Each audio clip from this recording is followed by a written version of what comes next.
يا ستار يا لطيف يا الله. حريق في منطقة حدائق القبة بمنطقة القاهرة.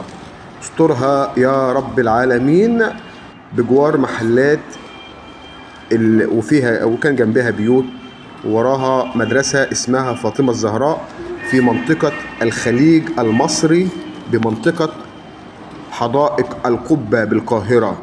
حريق طبعا صراحة رجال الحماية المدنية الأبطال لن يتهاونوا في مثل هذه الحوادث.